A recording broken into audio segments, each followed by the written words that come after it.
years. House calls, I've been medical director, I've held staff positions in hospitals to help make things work better. I've been in the Senate for 4 years and I've learned a lot. I've never had anything like this happen. Shoot a mile. 5 years ago I was named the Minnesota Family Doctor of the Year in Minnesota. And I get this because a couple people complained and I don't get to know who those people are. I don't know if they're routinely in a political camp, if they're activists. I've gone online and looked at what it takes to complete a complaint that the Board of Medical Practice has to follow up on. It's a one-page deal. You can say what you want. You could be a huge donor for the other party, and I wouldn't get to know it. I wouldn't get to know if you live in my district. I don't get to know anything. I checked. So here I am. I've spent the better part of the last 6 days preparing a response. I understand how important the work is that the Board of Medical Practice. Physicians do screw up. Two of the big areas where physicians mess up is inappropriate sexual behavior, inappropriate self-medicating, certainly with opiates. But this is an odd position for me to be in, and I am just stunned. But I should have seen it coming, because I saw the threats on social media. I've seen them for the last 2 or 3 months. I've seen them come from physicians. I've seen them come from people in all walk of life. They didn't agree with me. They didn't like it, that I was trying to provide some context for the flu, for COVID-19. We've had some 35, 40,000 cases of COVID-19 in Minnesota thus far. According to the Department of Health people, that might translate into 10 times that many. And if it does translate into 10 times that many, that's 350,000 cases. But in 2018, we had more than 500,000 Minnesotans with the flu. When I say that, am I recklessly giving you advice regarding COVID-19 and the flu? Dr. Anthony Fauci has come out and compared them all the time. Dr. Mike Osterholm has. In terms of the death certificates, on April 3rd, I got an email from the Department of Health that said very clearly, COVID-19 on death certificates, if it is assumed to have caused or contributed.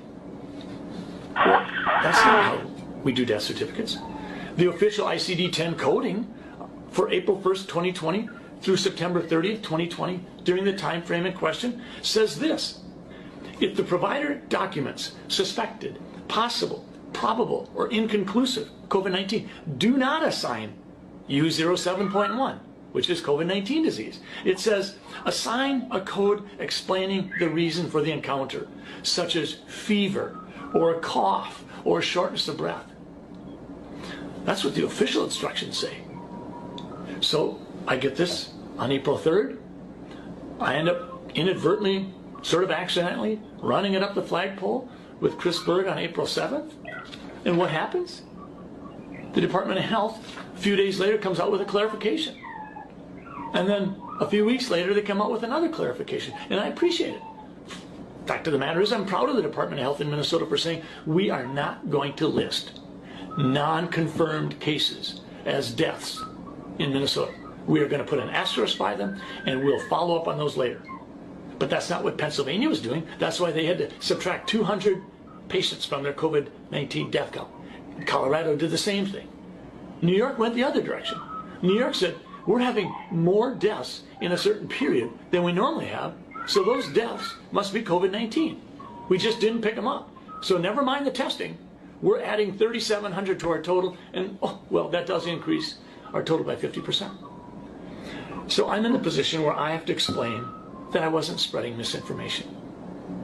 And I'm not being reckless when I talk about COVID-19 and influenza both being single-stranded RNA viruses that are respiratory in nature with similar symptoms and can be spread through particulate matter and aerosol transmission. I've got an 8-page document that I put together for the Board of Medical Practice, and let me be clear. They do important work, and I'm going to fully cooperate with them. I also have some 70 pages of attachments, and in the attachments, I've got the Pennsylvania Department of Health slashing their numbers by 201. I've got the Department of Health in Illinois, where one of the direct that just because we put COVID-19 down on the death certificate as cause of death, that doesn't mean the patient died of COVID-19. She said that. Dr. Fauci, when he talks about influenza, he was the lead article in this New England Journal article, and he said this: if one assumes that the number of asymptomatic or minimally symptomatic cases for COVID-19 is several times as high as the number of reported cases, the case fatality rate may be considerably less than 1%. This suggests that the overall clinical consequences of COVID-19 may ultimately be more akin to those of a severe seasonal influenza. That was Dr. Fauci. And, oh, by the way, one of the contributing authors was Dr. Robert Redfield, the head of the CDC. Dr. Osterholm is a well-regarded epidemiologist. And he was saying this in the middle of March. He said, the flu has become a pandemic more than once and has killed millions of people. It still exists today. Unfortunately, we now have on our hands something else, but it's caused by coronavirus, which is acting very much like influenza. Folks, do I feel targeted? Yeah, I do. Do I know who my accusers are? No, I don't get to know. Could I be disciplined by the Board of Medical Practice? Well, sure I can. There's 2 allegations they're investigating.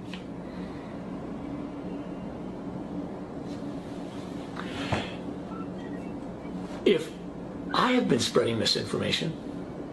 Fellow Ghanaians, please listen to this extract from the Rockefeller Foundation article. It's actually on the website, a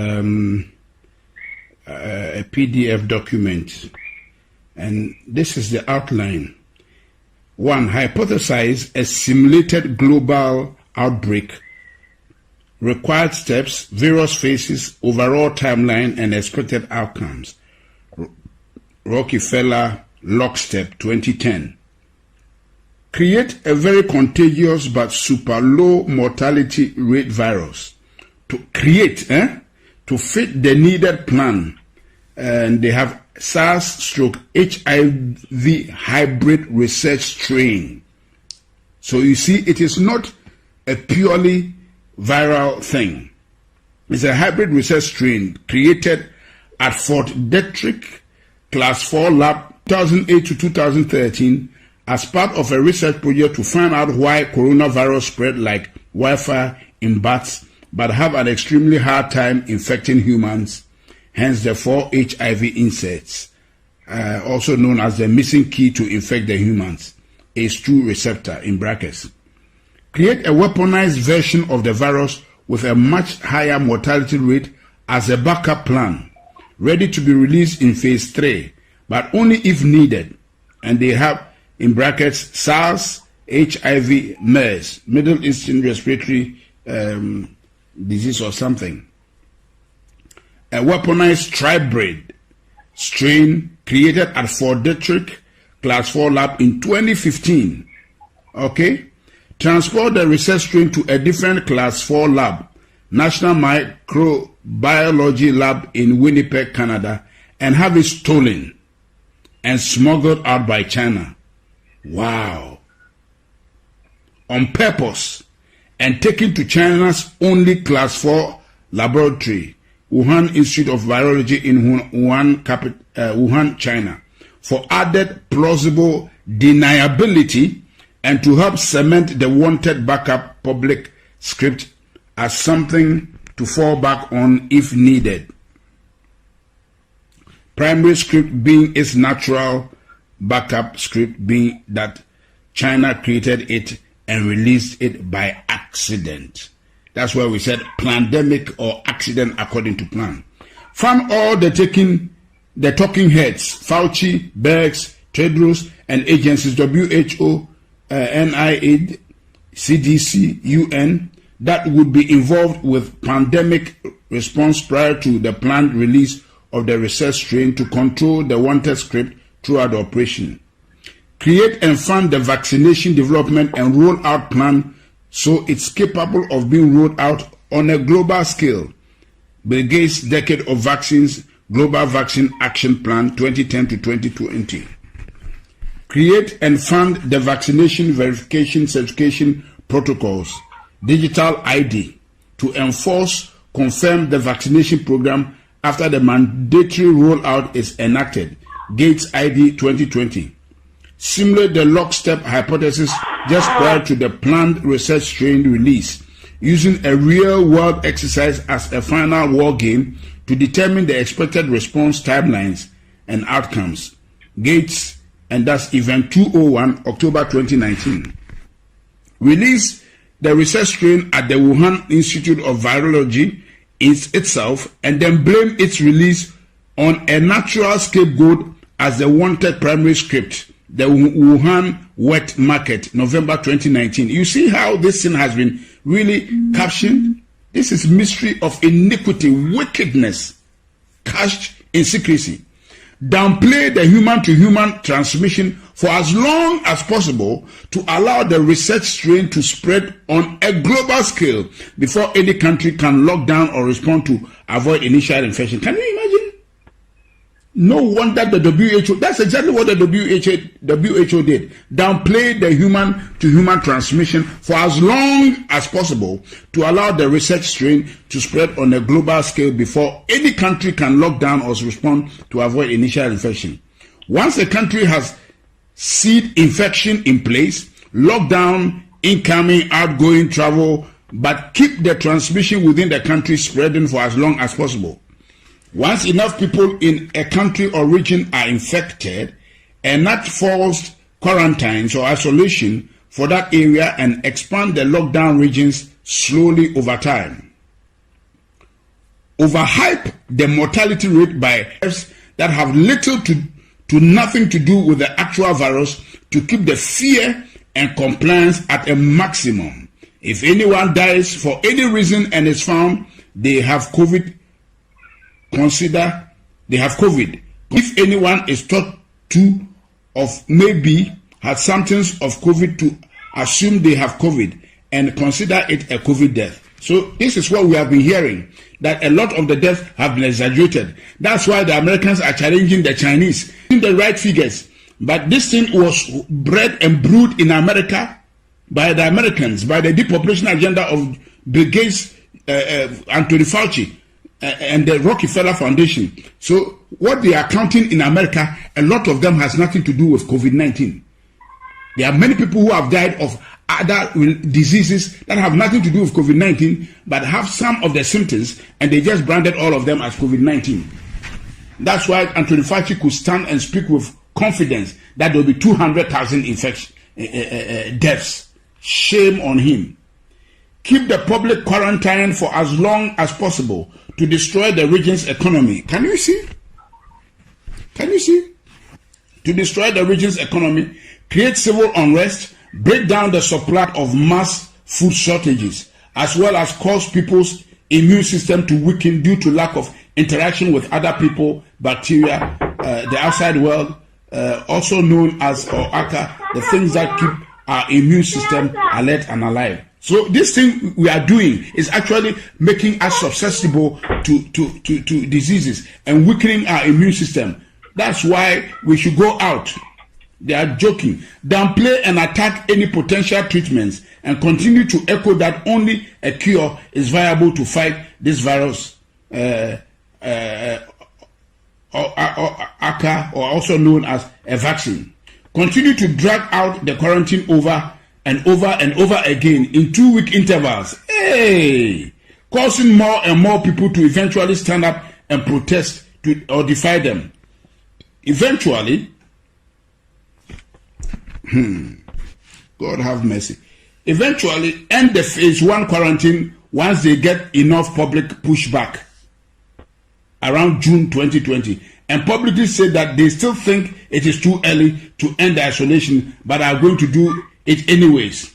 Once the public go back to normal in quotes, wait a few weeks and then continue to overhype the research strain mortality rate, August to September 2020, and combine it with the increase in deaths due to people dying from standard illnesses at a higher rate than normal due to having highly weakened immune systems from months of being in isolation, to help further pad the mortality rate and hype the upcoming phase 2 lockdown. So there's a phase 2 lockdown they are planning. Eventually enact phase 2 quarantines October to November on an even more extreme level and blame the protesters, mostly people who don't trust their government already, for the cause of the larger second wave. We told you so. It was too early. This is all your fault. Cause you needed a haircut. Your freedoms have consequences. Enforce the phase 2 quarantine at a much more extreme level, increasing the penalty for defiance. Replace fines with jail term. Deem all travels as non-essential. Increase checkpoints, including military assistance. Increase tracking, tracing of the population. Mandatory apps. Take over control of food, gas, large-scale shortages so that people can only get access to essential products, services if they are first given permission. Keep the phase 2 lockdown in place for a much longer period of time than the phase 1 lockdown, continuing to destroy the global economy, further degrade the supply chain, and further amplify the food shortages and alike. Quell any public outrage using extreme action and force, and make anyone who defies them appear as public enemy number 1 to those who are willing to submit. After a rather long phase 2 lockdown, 6+ months, roll out the vaccination program, vaccine certification, and make it mandatory for everyone, giving priority access to those that submitted from the start, and have those that are for it attack those that are against it, saying they are a threat to the cause of all. Say, the problems, we can't go back to normal until everyone takes the vaccine. People defying them are hurting our way of life and therefore are the enemy. Can you imagine? Can you imagine, fellow Ghanaians? Listen. If the majority of people go along with the agenda, then let those people enter the new system, new normal, while limiting the minority that defy the agenda's ability to work and travel. If the majority of the people go against agenda, then release the weaponized SARS-CoV, HIV-CoV, MERS, tribrid strain as phase 3, a virus with a 30% plus mortality rate as a final scare to push the minority to quickly become the majority and give a final "we told you so" to those that didn't listen. Enact the new economy model, Microsoft Patent 060606 cryptocurrency system, using body activity data, which is based on human behavior and willingness to submit.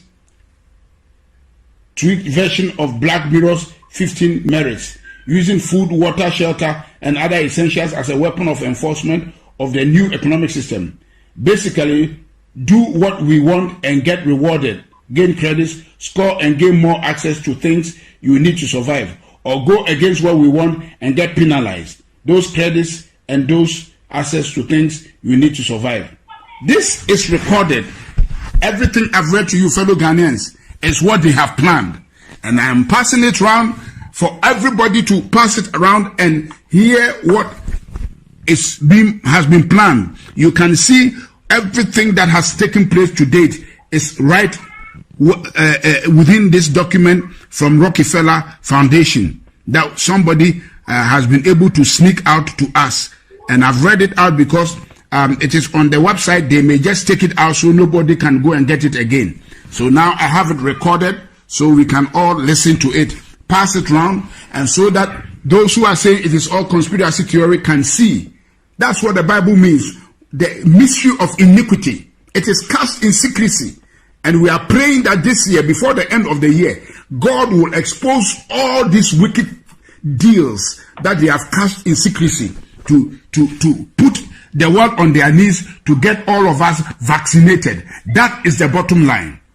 That is the bottom line. God bless our homeland Ghana and make our nation great and strong, bold to defend the cause of freedom and of right. Fill our hearts with true humility. Help us to cherish fearless honesty. Help us to resist oppressors' rule. We are resisting this oppression of Bill Gates, Anthony Fauci.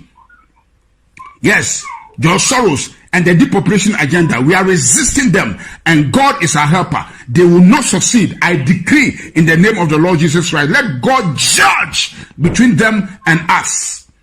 They are here to destroy humanity and put us in a panic mode and deceive us and turn the world upside down. The world doesn't belong to these wicked guys. No way. They will not have their way.